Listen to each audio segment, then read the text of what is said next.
So this is what you wanted. Jake Paul has beaten Mike Tyson. This was obviously going to be the outcome. I said this in a previous video that this would happen. At least he didn't die, which against a better fighter would have been a possibility. A man of retirement age with obvious injuries in his legs that he's still recovering from versus a 27-year-old man in his prime of his life. I mean, what did you really expect to happen? And what an event it was, where every fight, including the first one, where a guy dry-humped his opponent, was more interesting and exciting than the main event. And to be any of these other fighters, you must be thinking what a circus this all was. It's the gayest fight in history. They should be charged with domestic violence for putting this on. Before the fight, they were already trying to hype Jake up by saying that Jake had knocked down or knocked out every opponent that he's ever faced. Yeah, we know, because 99% of his opponents were ancient and inexperienced in boxing, but he couldn't even knock out Mike, let alone knock him down. I can only imagine how you'd be feeling as a professional fighter hearing all of this. You must be insulted,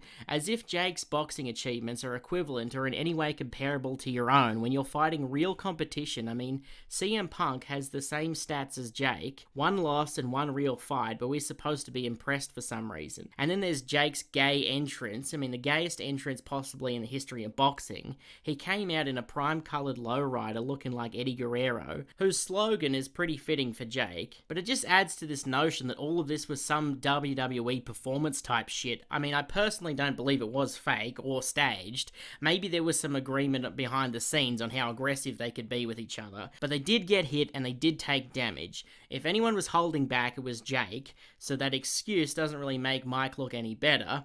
I know people want to say this and I understand that, but I just don't see how Mike could have really done much better. Maybe if his legs weren't injured, he could have moved around a bit more, but it doesn't help convince anybody that this wasn't staged when you're making a WWE entrance like that. But just because Jake won so clearly, and that he was going to win from the beginning, that doesn't say anything about Jake's prowess as a boxer. It just means that any in-shape person with a similar weight, with a basic understanding of boxing, could beat an old man. I don't think this really says anything about Mike, and I don't think there's anything really wrong with that. No one his age should really be fighting anyone. He should be gardening and playing bingo, you know, playing with his grandkids or something like that. It's a young man's game that should only really be played by young men, but Jake doesn't see it that way. He wants to fool around with the old men. He seems to be into that kind of shit. Maybe he's insecure about his boxing skills, which makes sense since they appear to be almost non-existent from what we've seen. I mean, we'll never fully know because he refuses to fight any current professional boxer. He's 27, this is supposed to be his prime as a fighter, but he only had one real fight and he lost it to Tommy Fury. The dude couldn't even knock out a senior citizen, so how can he be taken seriously as a boxer? Mike had already proved himself as one of the greatest heavyweights ever and was about to make his comeback at 27. Now compare that to Jake, who was incapable of knocking out a 58-year-old man. It's like that dude who tried to dropkick Arnie and barely moved him. And I'm not saying any of this as if it's newsworthy or that this is anything other than stating the obvious. I'm just expressing my frustration with all of these people who kept blowing smoke up his ass as if he's a real competitive fighter. It would be like if everyone in the comedy world told you to take Brendan Schaub seriously as a comedian and acted like he didn't make the Gringo Papi. Boxing is in a sad state where they place the future of the sport in the hands of this degenerate influencer, so they have to do what they can to make this guy seem legit. But just because Jake is a shit fighter doesn't mean that you should have ever had other expectations about this fight. But I keep seeing all of these videos and articles leading up to this fight, all of these people acting like it was inevitable that Mike was gonna win.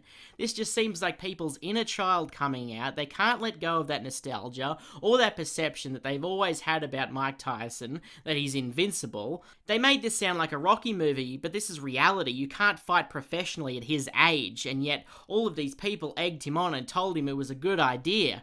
So I thought you had to either be delusional or a liar when you're a so-called expert and you're saying that Mike will win when every betting site had Jake winning. But we know now that this is all a lie because when the fight was over, that's when the veil was lifted and they could finally be honest. All of these commentators said that they weren't surprised by the outcome, so they fucking lied to everyone. They made it sound like this was going to be some return to boxing for Mike, allowing people to get lost in their nostalgia and potentially influence them into making dumb bets. But is anyone going to take responsibility for that lie? No, of course not. This whole thing feels like wrestling. No one wanted to acknowledge the obvious problems with this fight. They kept kept dancing around it. And once the fight finally finished and they cheered Mike on, the saddest thing about this whole event happened because Mike himself thinks it's a good idea to do this again, but is anyone going to have the balls to not lie to Mike's face and tell him that it's over and that he needs to hang it up? This is like the Ali and Holmes fight all over again, but even more disgusting because people encourage this, like, with no concern whatsoever, and they aren't likely to stop Mike in the future. Instead, they'll encourage him to do this again, and unlike the Ali fight, Holmes was remorseful in his victory. He hated what he'd done to Ali, but we'll never get that human side of Jake.